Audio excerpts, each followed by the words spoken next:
Time, of course, is a big subject in Megalópolis. I'd like to go back in time and to ask you about the influence that Roger Corman had with you, because, I mean, he was the first one that gave you your chance to direct your first movie. Well, I kept in touch with Roger all these years, and he only died recently. He died about 4 months ago, I would think. And I learned so much from him, but I learned all the practical, low-budget ways to make a movie. So there's part of me that can't deal with this, having 5 art directors and spending a fortune in trucks that go from here to there and get unloaded by other trucks that go from here to there, which is what it was like. So I felt that the rules of the game, so to speak, of making a big budget, a superhero picture, which is the way they defined it, over $100 million picture in Georgia, where they make a lot of them because there's a big studio there. I felt it was a burden, and it was made the film be more expensive than it had to be if it could be made more. From what I learned from Roger Corman, the trouble was that when I saw that the film was beginning to cost more than I was capable of, I started to try to cut the art department down or cut certain departments down, and they said, if you cut us down, we'll resign. So I mean, it was a little bit of a dilemma, but I did cut them down, and they did resign.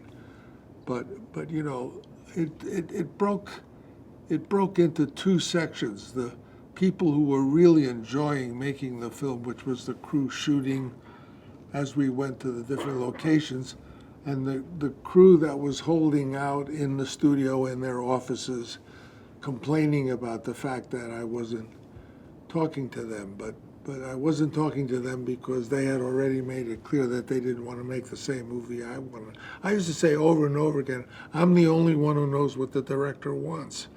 Why are you assuming you know what the director wants when I'm the director and I know what I want?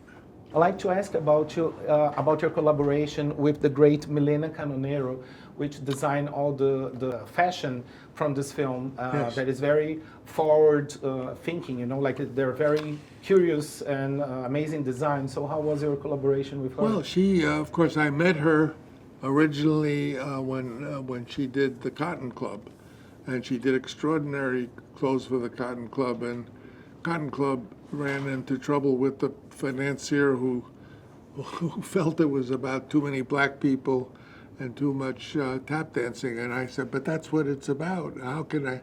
So we ultimately cut it down, and then finally I restored it to what is now, it has a different name because you have to identify, it was called the Cotton Club Encore, but it's the original version. And the clothes are wonderful that Milena did. She, of course, is famous for having done pretty much all the films of Stanley Kubrick. Yeah. And she's comes from Italy, however, and she's, I guess, the most celebrated costume designer of the world today, but certainly there are some wonderful ones. Actually, originally I had gone to her to do Dracula, and she was about to direct the picture, so she turned me down. And I went to the Japanese graphic designer, Eiko Ishioka, who did the costumes for Dracula, who did them very beautifully. But on Megalopolis, I wanted to be sure to have Milena, and she, of course, works with my son and Wes Anderson on all the films they do, but she's the best. Of course, it caused a little bit of a problem with the art department because, every department nowadays in modern big budget cinema is very jealous about the budget. And the art department wants to control everything in a modern multi-million-dollar superhero picture. So when I brought in Milena, that's another big budget. The contemporary art department wants to control everything, including costumes and even special effects. And I had different ideas than they did. I wanted Milena to do the costumes, which was a costly split, and I wanted to do the special effects as I had done Dracula, which a lot of them live, which we did.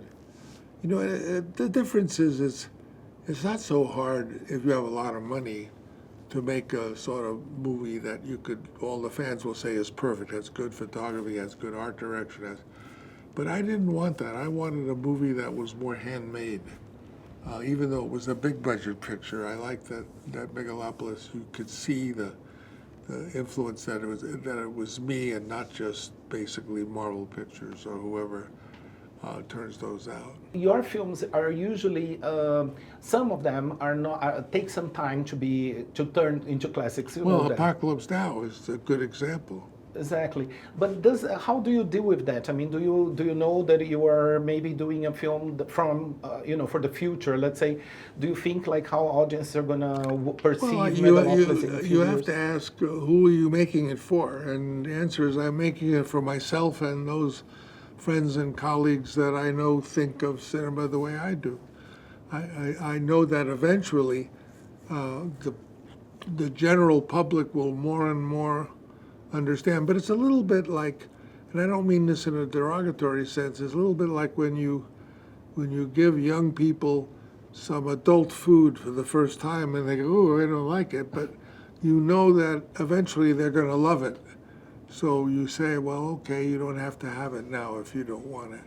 But the first reaction to children when you give them their first grown-up food is I don't like it, because they like candy and they like sweets and they like ice cream. But the film that they say, oh, I don't like it, is eventually, I mean, for me, the kind of food I love the most. And how do you see the future of movies? I mean, because so many directors already like stated, okay, that's the end. The movies are dead. I don't know, like Godard said that, or how I don't know that Godard ever said that. I don't think he thought it was the end. He thought that they weren't going to be what we thought they were. Yeah. But that's true. I mean, the idea that there's only one kind of movie that you can make is purely an idea the film establishment is trying to sell you on so that you'll buy the movie like it were Coca-Cola. You won't mind that you already seen it, a different version of the same thing. But I believe that movies always are changing, and that the movies that our grandchildren will make will be something we can barely imagine.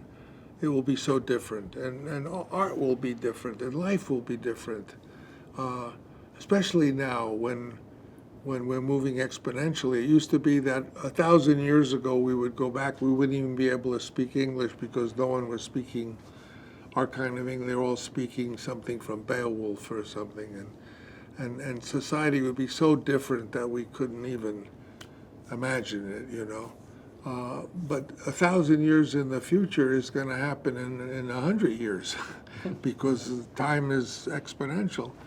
And if we have 100 years, at the way they're running the earth, I mean, when you have people who say we don't believe in climate change and there's these outrageous typhoons and fires and apocalyptic storms that people in Florida saying, I never saw anything like this in my life. Clearly the earth is angry and we have to stop. We have to stop this growth fetish. That's what it is. It's this idea that we have to keep growing. We don't have to keep growing. Even the great economists like John Maynard Keynes has said that we can grow for another 100 years and then we must stop. And he said that 100 years ago. So we're at a time where the growth has to stop and we have to begin a different system, not just based on, what we do is we grow as much as we can, and then we use marketing to sell what we've done to people who really don't want it. That's called marketing. Yeah. But we better to not do it, and better to grow more in a different way, more to bring about growth in countries where they're not able to feed their babies. And once we get it to a certain point, then we have to rethink what we're going to do with this wealth and how we're going to use it more intelligently. Okay, I had one more, but Go ahead, ask one more. Okay. There's no one of any authority. Don't worry about When that. they wave, they think they're important. They're like the government in the United States. well, that's exactly what I was going to ask you for. In Megalópolis, you make, of course, a parallel between old Rome and America, New York, New Rome. Do you think the next elections in the U.S. is going to define if the American empire is going to go down? Well, it's 50-50. Do you have a coin? I do. Okay, so let's It's say. small. Okay, Yeah, here it is. We're going to settle it once and for all. Okay. Oh, this is scary. Doesn't want us to know. Okay. Okay, now.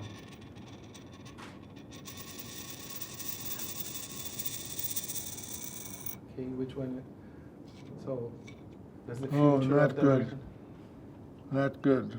But whatever happens, we're not going to accept it. If one side loses, they're going to say they won. I don't know. I'm worried about it. Okay. Maybe I'll move to Florianópolis and Okay, Francis. or but- Curitiba. That's a nice place to live. Exactly, yeah. You mentioned there was an inspiration for the film. Yeah. I've always had a crazy idea. Like they have big riots in Los Angeles where the police come and shoot water at people. I always thought if there was a riot and you brought one of those big band trucks like they have in Bahia, that has the music, Yeah. that new if you electric- played one of those, that would stop any riot. People would just start dancing and they would quit rioting. When you shoot water at them, it just gets them mad. But if you played music, they would dance. Oh, so maybe we should send 2 electricals to Los Angeles to Oh yeah, can solve we do the- that? Or one even. Or one, okay. They're expensive, I'm sure. Yeah, But okay. I think they could stop riots. I mean, imagine if there's a big riot and the police are there and they're sending tear gas and stuff, and there's this. You don't know what these trucks are like. There's the Scola de Samba. Yeah, it's, You have to dance. yeah, you have to dance. Everyone would dance, Yeah. and it would stop the riot. Yeah, and you're right. When they throw the water with them, they get happier because then it's so hot. There we go. Yeah, all right. Well, we've solved the riots. Look at that. Okay. Thank you. All right. Well, Thank you. Francis Bye, or bye, Mr. bye, bye. Coppola.